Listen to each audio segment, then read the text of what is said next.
El Departamento de Relaciones Públicas, Prensa y Protocolo de la Asamblea Legislativa presenta Asamblea Legislativa Noticias. Porque hay cosas buenas que decir.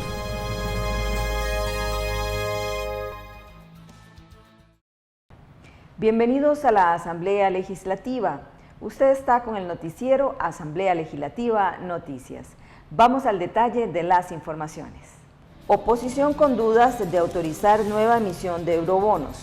Banco Central de acuerdo con emisión de títulos valores. Presentan propuestas para rebajar el precio de los combustibles. Impulsan crear depósito libre comercial en Limón.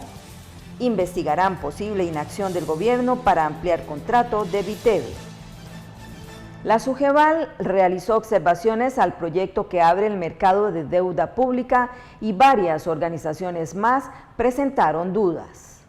La Superintendente General de Valores, María Lucía Fernández, señaló que es importante que exista un plan de acción integral sobre un marco legal que propicie la integralidad del mercado de capitales costarricense. Así lo manifestó en audiencia en la Comisión de Asuntos Hacendarios, donde se refirió al expediente 22.893, promoción y apertura del mercado de deuda pública interna costarricense. La SUGEVAL comparte la visión de alcanzar el desarrollo de la deuda pública, porque eso es una pregunta que probablemente ustedes surjan de esta conversación, siendo el activo soberano referente en cualquier mercado financiero, pero el proyecto de ley aborda temas que deben mantener una congruencia con el plan de acción integral sobre un marco legal que propicie la integridad del mercado de capitales costarricense.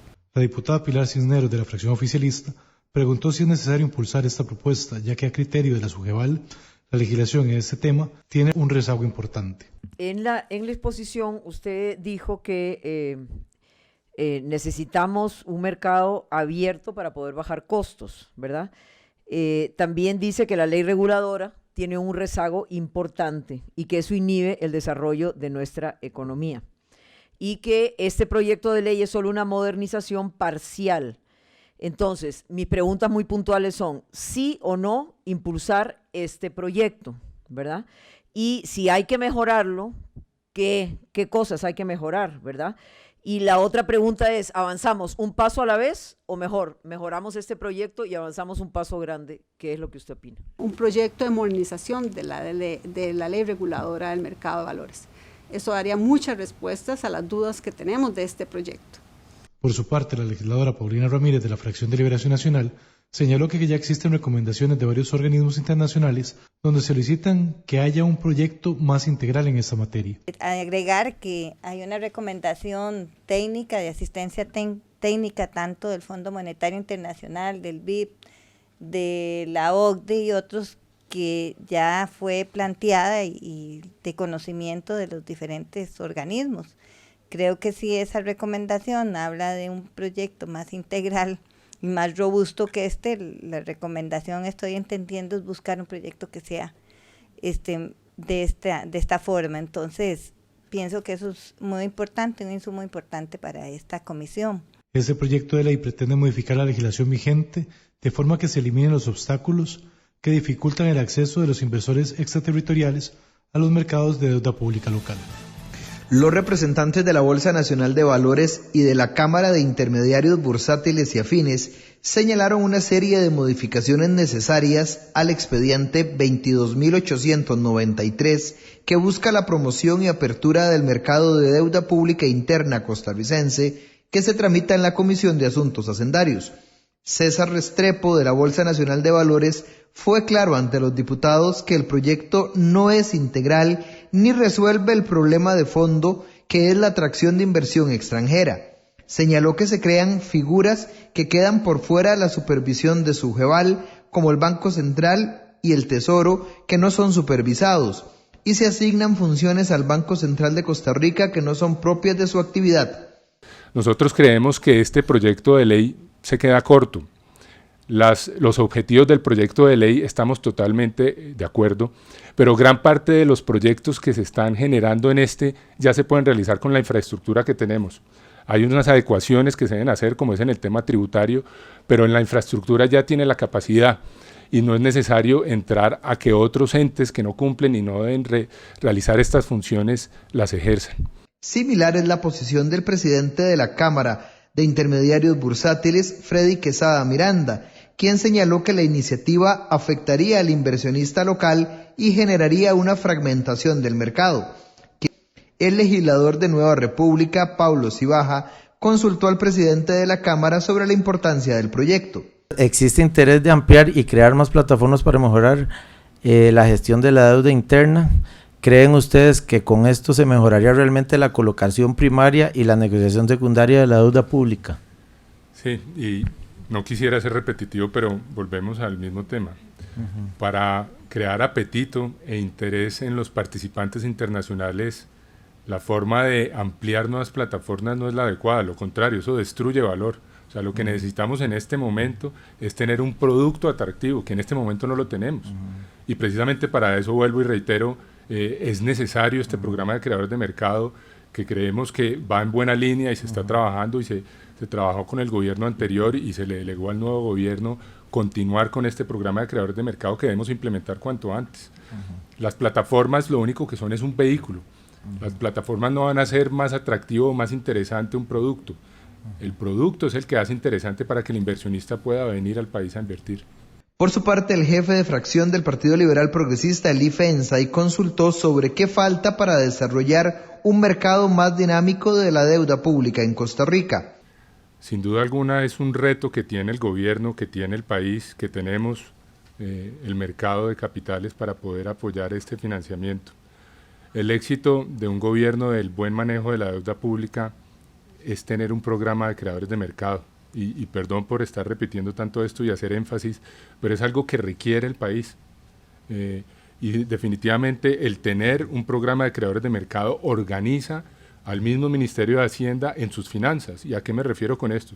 Si tiene el gobierno un esquema, un programa de creadores de mercado, va a poderse financiar a más largo plazo. Y esto le va a optimizar la deuda. Y no va a tener deuda tan en el corto plazo que tener que pagar y responder y respaldar. Cuando tiene un manejo de deuda y tiene una cronología, tiene unos tiempos adecuados, puede hacer un manejo mucho más eficiente de estos recursos. Uno de los objetivos del proyecto es ampliar la base de inversionistas de la deuda pública, facilitando el acceso a mecanismos de negociación de deuda local, extendiendo la cantidad de participantes y con ello la disponibilidad de fondos prestables para atender las necesidades de financiamiento del Estado. Con ello se pretende que el Ministerio de Hacienda pueda diversificar los tenedores de deuda pública y no depender únicamente de la base inversora local. El alargamiento del plazo del vencimiento de deuda es otro de los propósitos de la iniciativa, pues al haber una mayor base inversora extraterritorial, se ampliaría el plazo del vencimiento de deuda interna en el mercado local y facilitaría la administración de los riesgos de refinanciamiento en el corto plazo. Diputados de oposición con dudas de autorizar nueva emisión de eurobonos, mientras que el Banco Central asegura que es oportuno. La jefa del Partido Liberación Nacional, Katia Rivera Soto, indicó durante la audiencia del ministro de Hacienda, Nogui Acosta, en la Comisión de Asuntos Económicos, su preocupación sobre los mecanismos de control que se darían de aprobar el expediente 22.036, que autoriza la emisión de títulos valores en el mercado internacional y la contratación de líneas de crédito. Me preocupa la redacción porque se convierte en un cheque en blanco estos 6.000 millones para el Poder Ejecutivo. Similar es la posición de la legisladora socialcristiana María Marta Carballo, quien pidió cuentas sobre las medidas de contención del gasto de la nueva administración. ¿Qué medidas tiene el gobierno para decirle y explicarle a la población de contención del gasto, sin hablar de regla fiscal que ya está? ¿Qué otras medidas están? Las medidas para contener el gasto. Bueno, ir al mercado internacional es una medida para contener el gasto. El diferencial de tasas se refleja en la presión que tenemos sobre el pago de intereses. Y en este sentido, ir al mercado internacional nos va a ser una medida para poder ahorrar en esos pagos. La diputada del Frente Amplio, Sofía Guillén Pérez, consultó sobre la ruta fiscal del gobierno. ¿Cuál es la ruta fiscal de este nuevo gobierno? Para tenerlo claro, porque al final de eso depende que podamos darle sostenibilidad fiscal, que es parte de la discusión de los eurobonos. Ahí hay dos temas importantes. Como le había contestado anteriormente a su compañera, nosotros estamos en un proceso de evaluación de esto. ¿Qué quiero decir? Ese marco fiscal, lo que quiero dar a entender es que vamos a hacer la valoración a partir de la revisión que hagamos con el Fondo Monetario, y un poco en línea con lo que usted decía, va a ser lo más transparente posible para los efectos de que la gente entienda hacia dónde queremos llevar la estrategia fiscal del país. Nogui Acosta pidió a los diputados aprobar la autorización para emitir títulos de valores en el mercado internacional y contratar las líneas de crédito por un monto de más de 12.000 millones de dólares. El proyecto es importante porque nos permite hacer dos cosas. La primera es conseguir dólares, que son importantes para efectos del país, pero adicionalmente a eso porque le quita presión al mercado local para el financiamiento de las necesidades del Ministerio de Hacienda y de los sectores productivos. Acosta fue claro con los legisladores al señalar que de no aprobarse los recursos tendrían que buscarse en el mercado local, aumentando la inflación y las tasas de interés, afectando a las pymes, al sector vivienda y la infraestructura. Para el jerarca de la Hacienda Pública se busca mejorar la presión de deuda y se permite volver a gestionar en 10 años una nueva colocación por el mismo monto. Como parte de la discusión del proyecto 23.036 que autoriza al Banco Central a emitir títulos valores en el mercado internacional y contratar líneas de crédito, la Comisión de Económico recibió en audiencia a Roger Madrigal, presidente de dicha entidad financiera. Madrigal dijo que han puesto atención en lo que no está dentro del texto, como la tasa de interés o el costo financiero. Sin embargo, está de acuerdo con la autorización porque se justifica, dijo, el costo-beneficio y el momento es propicio.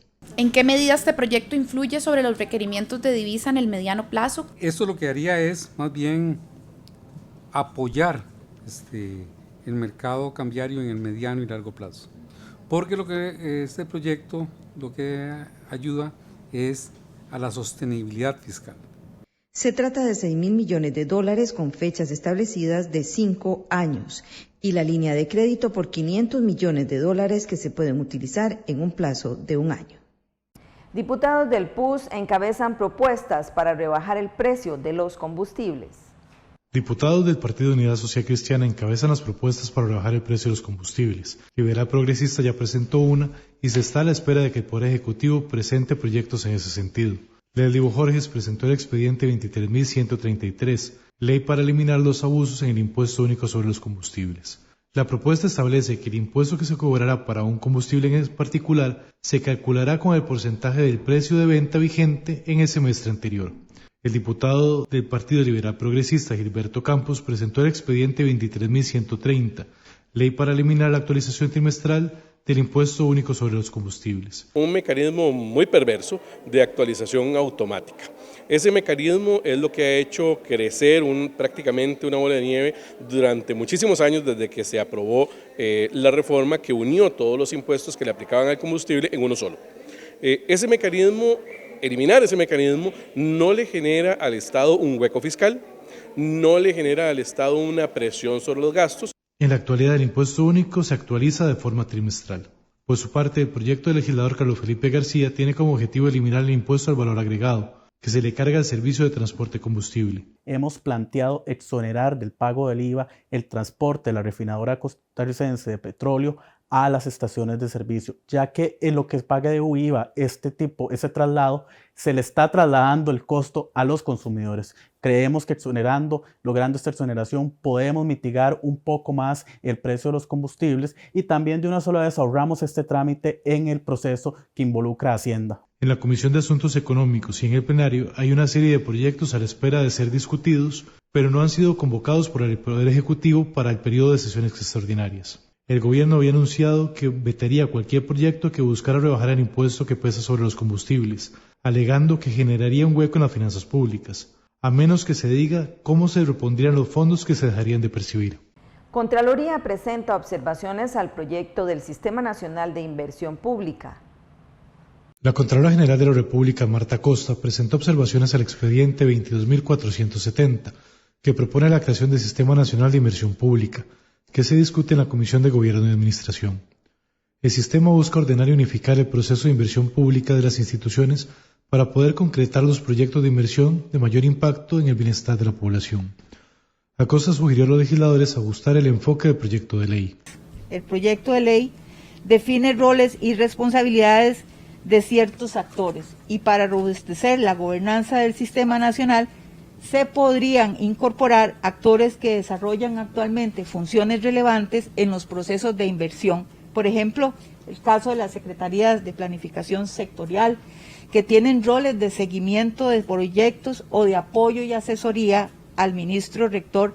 El ministerio rector de cada sector para otorgar el aval de los proyectos de inversión pública deberá comprobar la vinculación de cada uno de los proyectos en el cumplimiento de los objetivos y metas establecidos en los planes estratégicos sectoriales.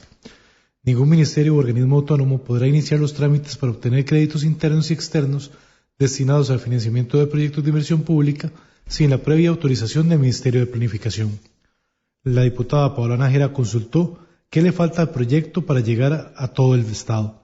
A la redacción actual, ¿qué consideran ustedes que les falta para que se cumpla que la creación del Sistema Nacional de Inversión Pública tenga de verdad ese carácter unificado, pero que asegurando la cobertura de todas las instituciones, poderes y sus dependencias, pero que no caigamos, verdad, en la afectación de autonomías y del principio de división de poderes, verdad, que es una de las principales inquietudes que nosotros hemos tenido en el marco de esta comisión.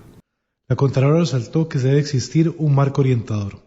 Por su parte, la legisladora Catherine Moreira mostró su preocupación por el rol del Ministerio de Planificación dentro del proyecto. Yo tengo una preocupación. Si a Mideplan por ley le corresponde velar porque los programas de inversión pública, incluidos los de las instituciones descentralizadas y demás organismos de derecho público, sean compatibles con las previsiones y el orden de prioridad establecido en el Plan Nacional de Desarrollo, yo me pregunto, o sea, ¿qué sucedería entonces con la inversión pública? Porque hay muchas situaciones que se desvían. Entonces, esa es mi preocupación. Según el proyecto, el Mideplan contará con una unidad de inversión pública en el área de inversiones. El expediente 22.470 es el único que se encuentra en discusión en la Comisión de Gobierno y Administración. Impulsan crear el depósito libre comercial en Limón. Crear un depósito libre comercial en Caribe Sur para reactivar la economía de esta zona, que es una de las más pobres del país, es el objetivo de un proyecto de ley presentado en la corriente legislativa. La propuesta fue impulsada por el diputado de la Fracción de Liberación Nacional, Jason Valverde Méndez, y otros legisladores bajo el expediente 23.117. Esta iniciativa aspira a crear incentivos fiscales, trámites aduaneros simplificados, mayor consumo de productos a bajo costo y mayor libertad para la exportación e importación de mercancías, todo con el objetivo de incrementar el desarrollo de las regiones más empobrecidas del país. Según la iniciativa, la pobreza en la región Huetar Caribe alcanzó en el último año un 32.4%, que es el nivel de pobreza más alto desde 2010.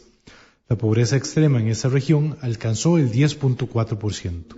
Asimismo, se pretende que el presente proyecto de ley sea de orden público y tiene por objetivo crear un marco jurídico para brindar impulso y facilitar la inversión y la generación de empleo, que fomenten la atracción económica en los territorios de menor desarrollo socioeconómico. El diputado Jason Valverde de Liberación Nacional comentó que el plan consta de varios componentes. Esto consiste en diferentes componentes. Uno de ellos, sí, claramente es ese depósito libre de comercio, que además de ser una nueva iniciativa para empleo para la zona, su mercado principal va a ser personas de la región y además los cruceros que vamos a tener en la provincia de Limón. Pero también esto tiene otros componentes, un puerto libre, que esto es para la mercadería internacional en tránsito, ¿verdad? Que tenga mucha relación con también un tren interoceánico que queremos promover, que creo que varios partidos quieren promover ese mismo proyecto, que conecte entre el Atlántico y el Pacífico para esta mercadería que va en tránsito, que se pueda brindar ese servicio de comercialización entre puerto a puerto para que siga la mercadería internacional en tránsito. Tiene otro componente muy importante, que es el tema de un tratamiento fiscal diferenciado para las zonas francas nuevas que se llegue a instalar en la región. El monto máximo autorizado para las compras del depósito libre comercial del Caribe Sur será de 4 salarios base por cada año calendario. Se establece además que los ingresos netos contemplados derivados de la operación del depósito libre comercial del Caribe Sur se distribuirán de la siguiente manera. Hasta un 15% se destinará a los gastos de administración, operación y funcionamiento en los que incurrirá Habdeba para la operación del depósito libre comercial. Hasta un 10% para la publicidad y mercadeo, y el saldo restante Habdeba lo deberá invertir en la municipalidad de la provincia de Limón. Me parece un proyecto muy bueno, es un proyecto que se va a analizar desde Comisión Caribe, esperamos, ¿verdad? Es un proyecto que viene a generarle pues una nueva imagen a la provincia de Limón. Sabemos que a las personas que viven en San José, en Alajuela, tal vez algunos de Cartago, se les haga más fácil ir a Limón, visitar Limón, Cantón, visitar Talamanca, la zona sur del país, y con ello pues consumir productos, ¿verdad? Algo similar a lo que hoy pueden proveer algunos allá en lo que es Golfito. Estamos hablando que es un proyecto bastante ambicioso y que por supuesto va a generar empleo, va a generar una reactivación económica en cuanto al turismo. La propuesta será enviada a una comisión para que inicie su análisis y posterior aprobación en el plenario legislativo. Expertos señalan crecimiento constante de la criminalidad y que el país estará entre los 10 mayores índices de desigualdad. Douglas Durán Chavarría, director del Instituto Latinoamericano de Naciones Unidas para Prevención y el Delito, señaló ante los diputados de la Comisión de Seguridad y Narcotráfico que Costa Rica ha tenido un incremento sostenido en la criminalidad y que el país se encuentra entre las 10 naciones más desiguales del mundo. Los homicidios son el indicador más claro para medir la criminalidad. En la actualidad se dan 11 homicidios por cada 100.000 habitantes. Tenemos una tasa de homicidio en el año 2017 de 12 homicidios por cada 100.000 habitantes. Es decir, que brincamos del 91 de 4 homicidios a 12 homicidios por cada 100.000 habitantes 2017. En este momento esa tasa ha bajado y se encuentra alrededor de 11 homicidios por cada 100.000 habitantes aproximadamente. De manera que sí ha habido un crecimiento en estas tasas de criminalidad. Según Durán, existe una relación clara entre la violencia estructural y las tasas de criminalidad, sobre todo en la inequidad de la distribución de los recursos. Además, señaló que la sobrepoblación en las cárceles llega a cerca de 110%, lo que genera problemas de violación a los derechos fundamentales. El país tiene 298 privados de libertad por cada 100.000 habitantes. El legislador Gilberto Campos consultó sobre cuántos programas existen para la prevención y cuánto se ha invertido. En su experiencia, ¿cuántos programas existen en este momento atacando temas de prevención en Costa Rica? ¿Cómo están disgregados? ¿Qué eficiencia les ve usted a estos programas? ¿A cuánto podría ascender el gasto? Hay programas, hay innumerables programas orientados en este sentido, no, tal vez no concretamente como programas de prevención de la criminalidad, sino intervenciones en el ámbito de política social. La diputada de Frente Amplio, Priscila Vindas, señaló que se deben tomar acciones para garantizar que los jóvenes tengan oportunidades de calidad. Pero tenemos que pasar de esta preocupación, tenemos que tomar acciones, no solamente en materia de seguridad, no solamente en materia de prevención del delito, sino en garantizar que las personas jóvenes de zonas costeras, rurales y de zonas urbano-marginales tengan oportunidades de calidad. Para el experto se debe dar mayor inversión para lograr una disminución en los niveles de desigualdad que enfrenta el país. Investigarán posible inacción del gobierno para ampliar contrato de Riteve. Diputados de la Comisión de Control de Ingreso y Gasto Público abrirán una investigación para determinar la posible inacción del gobierno para ampliar los contratos de Riteve. La moción fue presentada por el diputado de la Fracción de Liberación Nacional Francisco Nicolás, quien manifestó que el contrato vence el próximo 15 de julio, pero aún no se garantiza la continuidad del servicio. La anterior administración, y lo digo así con claridad, incurrió en una serie de tácticas dilatorias para dejarnos en la condición en la que estamos actualmente como país. Con un proceso a punto de fenecer, contractualmente hablando, con un único operador, pero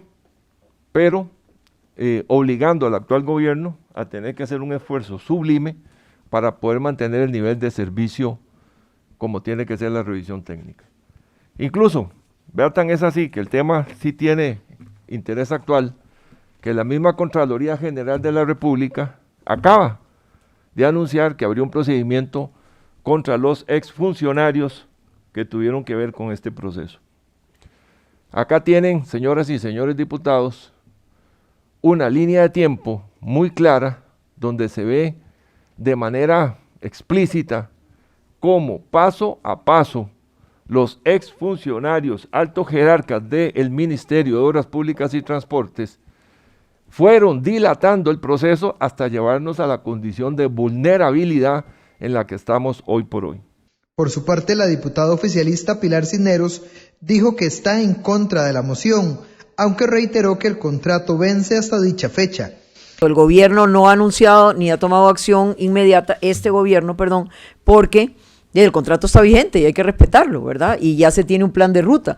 En todo caso, señora presidenta y compañeros, yo no tengo ningún problema. No hay nada que esconder, no hay nada raro, no hay nada de nada, tenemos la conciencia totalmente tranquila y la esperanza de que esto se va a poder dar una continuidad del servicio, inclusive más barato para la gente, así que no hay ningún problema. Yo creo que efectivamente el gobierno anterior actuó indolentemente. Yo recuerdo haber visto en la prensa hace más de un año muchas notas diciendo, vea, en un año se vence, en 6 meses se vence, en 3 meses se vence, y efectivamente no tomaron ninguna acción el anterior gobierno. Pero por nosotros no hay ningún problema. La legisladora del Frente Amplio, Sofía Guillén, explicó las razones por las que apoyó la investigación. Efectivamente existen suficientes elementos para indagar y para hacer nuestra tarea de control político como diputados y diputadas de la República, pero por sobre todo para generar posibles recomendaciones, especialmente ahora que se acerca esa finalización de contrato y que no deberían de repetirse errores del pasado. En Costa Rica existe suficiente potencial en otros sectores productivos, inclusive yo que soy de un colegio técnico, sé que existe potencial y capacidad en colegios técnicos y especializaciones de automotriz, en cooperativas y en muchos otros actores que podrían aportar en soluciones y que no necesariamente tendría que estar focalizado en manos cuasi exclusivas de ENRITV. Así que en buena hora que se abra esta investigación.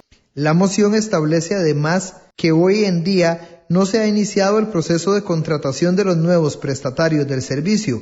Todo esto en perjuicio del interés público y la seguridad vial. De inmediato vamos con una entrevista realizada al experto laboralista Marcos Amador, quien nos comenta sobre el proyecto que se discute a nivel nacional de jornadas excepcionales de trabajo. Muchísimas gracias por su compañía. Hoy nos acompaña el señor Marcos Amador. Él es doctor en Derecho de Trabajo y Seguridad Social, es presidente de la Comisión de Derecho Laboral del Colegio de Abogados y es profesor universitario. Muchísimas gracias por estar con nosotros, don Marcos. Muchas gracias, Rosibel, y muchas gracias a todos los televidentes y radioescuchas también. Le hemos invitado porque precisamente en el país se está dando una discusión, y acá en la Asamblea Legislativa, así como en el Gobierno Central, sobre el proyecto para lo que son las jornadas excepcionales de trabajo. Don Marco, un poco conocer a profundidad el tema y posteriormente ver la posición. Con mucho gusto. Las jornadas de trabajo están tipificadas en la Constitución Política en el artículo 58 y en el Código de Trabajo a partir del artículo 136. Ya nuestro Código de Trabajo estipula una jornada, digamos, como la que se pretende hacer ahora de 12 horas, sin embargo la que dice el Código de Trabajo es de 10 horas, siempre y cuando no supere las 48 horas semanales. Dicho sea de paso, Costa Rica junto con México es el país en América Latina que tiene las jornadas más amplias en el mundo, no en América Latina. Colombia, Costa Rica y México son los únicos que tienen 48 horas, los demás países tienen 40 horas. Lo normal, digamos, la media, de acuerdo a la OIT, son 37 horas por semana. Y hay países más avanzados que el nuestro, como los Países Bajos, como Finlandia, como otros países, que tienen una jornada de 35 horas semanales. Y en otros países, como España, se ha pretendido más bien bajar la jornada a 30 horas diarias. ¿Cuál es la dinámica que pretenden esos países modernos? Bueno, que al disminuir la jornada, más bien haya más oportunidad que trabajen más gente. Que si una empresa necesita trabajar 60 horas por semana, pues que entonces tenga 2 trabajadores, uno hace 30 horas y el otro hace 30 horas por semana. En Costa Rica parece que la pretensión es entonces la famosa jornada de las 4-3, que lo que llevaría es a tener una jornada de 12 horas diarias, por 4 días para completar las 48 horas y tener 3 días de descanso completo.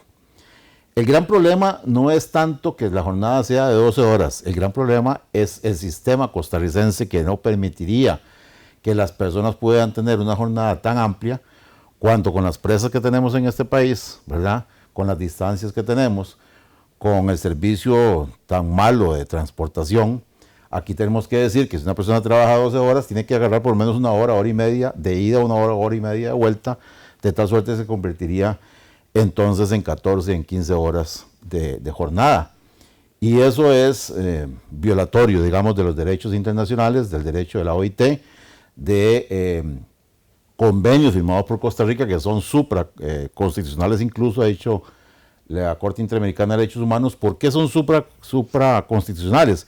Bueno, porque vienen precisamente, forman parte de los derechos humanos. Los derechos laborales están enclavados en lo que se llaman derechos humanos porque son los famosos derechos de tercera generación, que son los derechos económicos y sociales.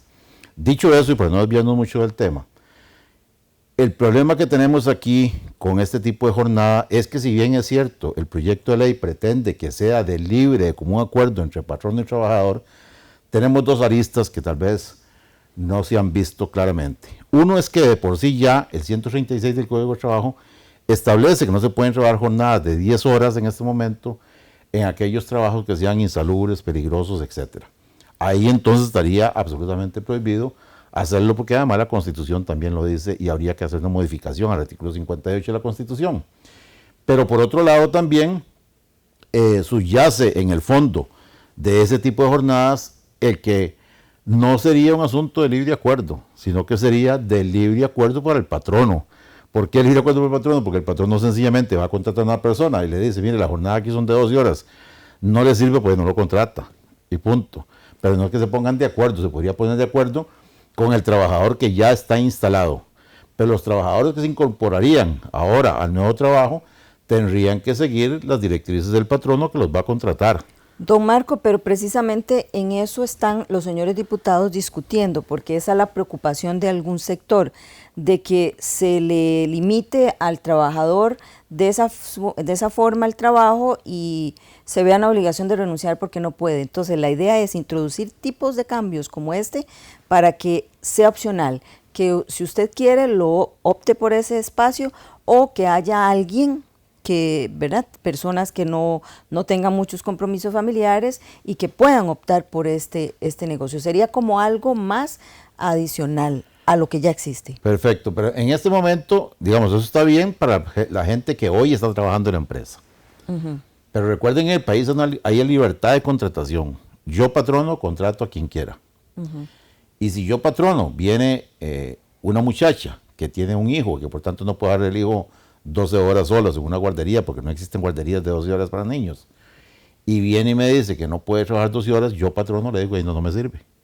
Tan fácil como eso, porque hay libertad de contratación. Entonces ahí estaríamos ante un gran problema con una discriminación posiblemente solapada de aquellas que habla el 404 y siguientes del Código de Trabajo, en donde podría haber discriminación por el solo hecho de ser mujer o por el solo hecho de tener un hijo. Entonces, don Marco, ¿qué hay de cierto que podría generar esta propuesta trabajo?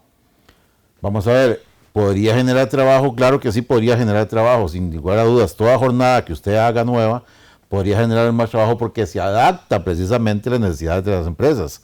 Entonces posiblemente habrían empresas que podrían generar trabajo. ¿Por qué podrían generar más trabajo? Sencillamente porque los costos se disminuyen, porque no tendrían que pagar horas extras. Entonces, una empresa extranjera podría venir al país precisamente a instalarse, ¿verdad? Y se podría instalar en la medida en que le permitan que los trabajadores trabajen hasta 12 horas sin pagarle horas extras. Y entonces en ese sentido se disminuyen los costos o las costes que llaman los españoles para el operador, que sería en este caso la empresa, y en ese sentido podría generar trabajo sin lugar a dudas. Y también no podemos dejar de lado que posiblemente haya gente que le sirva este sistema de trabajo, ¿verdad? Por eso el tema es bien candente, claro, porque tiene 2 aristas. La primera es la que ya le dije, que podría crear una solapada discriminación para cierto grupo de trabajadores y trabajadoras, pero también podría crear una gran oportunidad para un trabajador. Ejemplo, un muchacho joven que está estudiando en la universidad, por ejemplo, y que entonces le sirva trabajar 12 horas todos los días durante 4 días y hacer una carga académica de un día completo en la universidad o de 2 días completos en la universidad. Usted menciona las horas extra, en este caso ya no se pagarían porque son 12 horas. ¿Cómo blindarían el proyecto de ley para que se paguen con la jornada igual de las 8 horas, o usted considera que se debe pagar ese pico más de horas un poco más alto? ¿Cómo solucionarían esto? Vamos a ver, primero partamos del principio de que es inconstitucional trabajar más de 12 horas. Nadie puede trabajar en el país más de 12 horas y por tanto más de 12 horas no se pueden pagar extras, porque no se pueden trabajar más de 12 horas. Ahí entonces a mí lo que me parece es que precisamente en ese tipo de jornadas de 12 horas podríamos hablar de una jornada con un valor más alto, que eso habría que modificar entonces a través del Consejo Nacional de Salarios, modificar los salarios mínimos para ese tipo de jornadas y dejar las jornadas de 48 horas con los salarios mínimos establecidos por el Consejo Nacional de Salarios actualmente, y hacer una modificación en el Consejo Nacional de Salarios para que las personas que trabajen jornadas de 12 horas, el valor de la hora sea un poquito más elevado que las otras, para hacer una compensación justa, digamos, entre la necesidad que tiene el empresario de trabajar 12 horas todos los días, pues los trabajadores trabajan 12 horas todos los días sin pagar los extras, pero también una compensación para aquel trabajador que se sacrifica en el sentido de que va a trabajar no solamente 12 horas, sino que va a ocupar más horas de transportación, ¿verdad?, para poder llegar a su trabajo a la casa y viceversa. Y ahí subyace un tema también de salud ocupacional, ¿verdad?, porque claramente está establecido que un trabajador que trabaje tantas horas consecutivas tiene una menos productividad. Así se ha probado en el mundo entero, en los países más desarrollados, como decían los Países Bajos, en Finlandia, en Dinamarca, etc. La probanza que hay en este momento es que el trabajador que trabaja 6 horas es mucho más productivo que un trabajador que trabaja de 12 horas. Y entonces eso podría ser un boomerang que va en contra del patrono. Cuando un trabajador, por ejemplo, maquilando, ¿verdad?, aquello que hacemos de tiempos y movimientos, ya a cierta cantidad de horas ya está cansado, el cuerpo se cansa, ¿verdad? Y por eso entonces podría ser más bien un asunto que vaya en contra del patrono. Recordemos cómo se establecen las 8 horas en el mundo del trabajo. Allá desde el siglo antepasado se establece porque los pensadores de ese momento habían llegado a un acuerdo de que el cuerpo humano para tener un equilibrio tenía que dividir las 24 horas del día en 3 tractos. Y decían los tratadistas: 8 horas para trabajar, 8 horas para descansar o para dormir y 8 horas para socializar. Y ahí había un equilibrio en el cuerpo humano de hombre o de mujer. Ahora, al hacer una variación en este tipo de jornada, pues obviamente el cuerpo se cansa más cuando es una jornada tan larga, y eso hace que la productividad per cápita vaya a disminuir. Y eso podría ir también en contra de los patronos. ¿Cómo ve usted, don Marco, entonces la negociación para tratar de mejorar el expediente? ¿Cree usted que sea viable blindarlo un poco para proteger tanto al trabajador como al empresario? Absolutamente. Aquí yo podría pretender que se hagan 3 propuestas. La primera es que efectivamente sea de libre negociación en el ingreso del trabajador o la trabajadora. Esto quiere decir que si una trabajadora tiene un hijo y que por tanto no puede trabajar esa jornada, que se le permita entonces trabajar la hora normal de las 8 horas. 1. Segundo, pero eso sí, digamos, la gente que vaya a entrar, porque recuerde que les dije hace un rato que hay una libertad de negociación en la contratación, y además el patrono tiene la potestad de la subordinación jurídica, de tal suerte que él sabe a quién contrata y a quién no contrata. Entonces que se haga realidad y que se haga como un fuero especial de protección a aquellas personas que tienen esa problemática de no poder trabajar las 12 horas, sino que solamente pueden trabajar 8 horas al día. Segundo, mejorar entonces el salario por hora de los trabajadores que se desempeñan en jornadas de 12 horas o jornada 4-3 y dejar iguales, de conformidad con lo que establece el Consejo Nacional de Salarios, la jornada de los trabajadores que trabajan únicamente 8 horas. Y tercero, en ese mismo orden de ideas, haciendo un mix de esas 2 partes, permitir entonces que los patronos que están en este momento tengan los 2 tipos de jornadas, que le permitan a un grupo de trabajadores trabajar 12 horas en 4 días y a otro grupo de trabajadores trabajar 8 horas por 6 días. Y entonces tener esos 2 tipos. Y por último, finalmente, Lo que sí hay que defender es que en los trabajos insalubres, peligrosos y demás, no se podría contratar 3 jornadas de 12 horas. Perfecto, muchísimas gracias, don Marcos Amador, especialista en Derecho Laboral, por esta entrevista que le ha dado a la TV Legislativa. Continuamos con más. Muchísimas gracias por su compañía. Esto fue Asamblea Legislativa Noticias. El Departamento de Relaciones Públicas, Prensa y Protocolo de la Asamblea Legislativa presentó Asamblea Legislativa Noticias. Porque hay cosas buenas que decir.